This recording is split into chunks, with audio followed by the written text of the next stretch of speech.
क्या आप भी लोन लेने का सोच रहे हो तो इस वीडियो को ध्यान से देखिए, कहीं आप किसी फ्रॉड का शिकार ना हो जाए। वैसे तो लोन लेना कोई अच्छी बात नहीं है और ये अपने आप में ही बहुत ज़्यादा रिस्की चीज़ है, लेकिन कई बार हमें कई तरह के इमरजेंसी की वजह से लोन लेना पड़ जाता है। आज के इस वीडियो में हम बात करने वाले हैं कैसे हजारों लोग फ्रॉड लोन का शिकार हुए, कईयों की जिंदगी तबाह हो गई और कईयों ने मौत को गले लगाया। इंस्टेंट लोन ऐप के मायाजाल में किस तरह से लोगों को कर्ज दिलाने के नाम पर करोड़ों की ठगी की गई है। 232 ऐप्स पर प्रतिबंध लगाने की प्रक्रिया शुरू कर दी है। इन पर अवैध तरीके से लोन देने, जुए और सट्टेबाजी में शामिल होने का आरोप है। बैन किए जाने वाले ऐप्स की लिस्ट में ज्यादातर चीनी ऐप्स हैं। गूगल प्ले स्टोर में आपको ढेरों ऐसे ऐप्स मिल जाएंगे जो क्लेम करते हैं विदाउट एनी पेपर वर्क सिर्फ 2 मिनट में लोन पाएं, और ये ऐप्स प्रमोशनल एसएमएस भी भेजते रहते हैं कि आपका प्री अप्रूव लोन है, सिर्फ इस लिंक पर क्लिक करना है, कुछ डिटेल्स फिल आउट करनी है और पैसा आपके बैंक अकाउंट में। लेकिन जैसे ही आप ये स्टेप लेते हैं आप एक ट्रैप में फंस चुके हैं जिससे बाहर निकलना अब बहुत मुश्किल है। जब आप ऐसे किसी ऐप को डाउनलोड करते हैं तो आपको साइन अप करना पड़ता है और ये ऐप आपके कॉन्टैक्ट, मैसेजेस, गैलरी, लोकेशन तक का एक्सेस ले लेती है।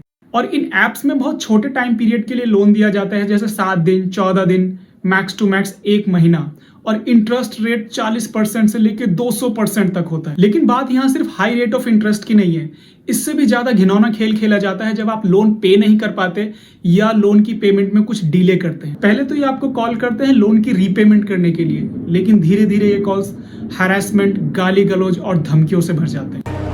एक रुपए की औकात नहीं है, बकबक कर रहे हैं यहाँ पे खड़ा। मैं मेरी माँ का फोन करता हूँ, मेरी माँ को लाइन पे ले रहा हूँ। क्या कहीं चौरा का कहीं दिमाग में नहीं औकात ऑपरेट करने की, तो कमरे आदमी चोर।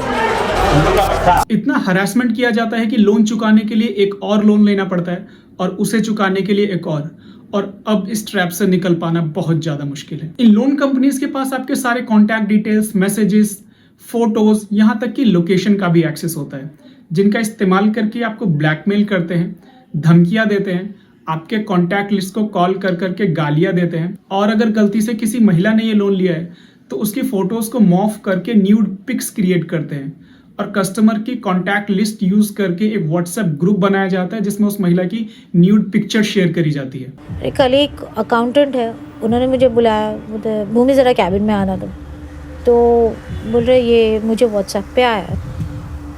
उन्होंने जैसे वो फोटोग्राफ्स मुझे दिखाए, मैं फ्रैक्शन ऑफ सेकंड के लिए ब्लैकआउट हो गई।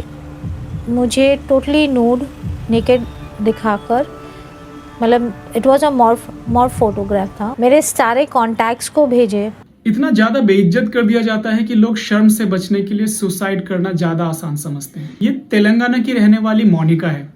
इसने भी किसी मजबूरी में ऐसे ही किसी स्कैम लोन कंपनी से लोन लिया था और हैरेसमेंट और मानसिक तनाव इतना ज्यादा होने के कारण मोनिका ने सिर्फ 24 साल की उम्र में ही सुसाइड कर लिया। Mad elephant technology private limited, जिसे बैंगलोर से ऑपरेट किया जाता है, ईडी की जांच में पता चला है कि इसका डायरेक्ट कनेक्शन चाइना के शंघाई से है और कंपनी के निदेशक यांग पेंग कू के खिलाफ लुकआउट नोटिस भी जारी है। तो आखिर कैसे पता चलेगा कि इनमें से कौन सी स्कैम लोन कंपनीज है और कौन सी जेन्युइन? इसका पता लगाने के लिए आप आरबीआई की वेबसाइट पर जा सकते हैं। इंडिया में मौजूद जितने भी डिजिटल लोन एप्स है, अगर ये जेन्युइन है तो ये आरबीआई की वेबसाइट पर रजिस्टर्ड होंगे और इनका रजिस्ट्रेशन नंबर होगा। इसके अलावा कुछ और छोटी छोटी चीजों का ध्यान रखा जा सकता है। चेक करिए क्या इन लोन देने वाली कंपनीज की कोई वेबसाइट है। अक्सर ऐसे फ्रॉड लोन कंपनीज की कोई वेबसाइट ही नहीं होती, और अगर वेबसाइट है तो चेक कीजिए कि वेबसाइट पर कोई फिजिकल एड्रेस मेंशन है। इसके बाद चेक करिए क्या ये वेबसाइट सिक्योर है, ये आपको पता चलेगा यूआरएल के साइड में लॉक पैड से। और चेक करिए क्या इसका यूआरएल HTTPS से शुरू हो रहा है।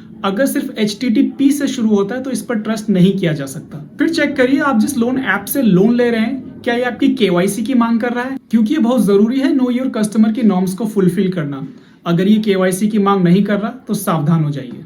फिर चेक करिए क्या ये आपकी क्रेडिट हिस्ट्री को चेक कर रहा है, क्योंकि जितनी भी जेन्युइन लोन देने वाली कंपनीज होंगी वो आपकी क्रेडिट हिस्ट्री को चेक करेंगी कि पास्ट में आपने कोई लोन लिया है या नहीं। फिर चेक करिए क्या ये आप कोई लोन प्रोसेसिंग फीस मांग रही है, क्योंकि जो भी जेन्युइन कंपनीज होगी वो लोन प्रोसेसिंग फीस अपफ्रंट नहीं मांगती, बल्कि सैंक्शन अमाउंट में से ही ये लोन प्रोसेसिंग फीस का अमाउंट डिडक्ट होता है।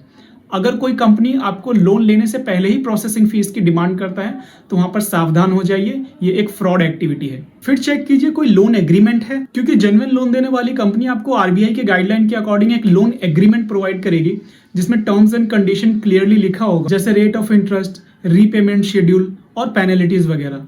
लोन लेते समय आप इन सब चीजों का ध्यान रख सकते हैं और in Chinese fraud loan companies का शिकार होने से बच सकते हैं। आरबीआई पर रजिस्टर्ड एनबीएफसी लेंडर्स की डिटेल्स में नीचे डिस्क्रिप्शन में डाल दूंगा, आप जाकर चेकआउट कर सकते हैं। अगर आपको मेरा वीडियो अच्छा लगा तो शेयर कीजिए इसे अपने दोस्तों और रिश्तेदारों के साथ, ताकि वो भी इस तरह के फ्रॉड का शिकार होने से बच सके। लाइक कीजिए और सब्सक्राइब कीजिए मेरे चैनल को इसी तरह के और इन्फॉर्मेटिव वीडियोस देखने के लिए।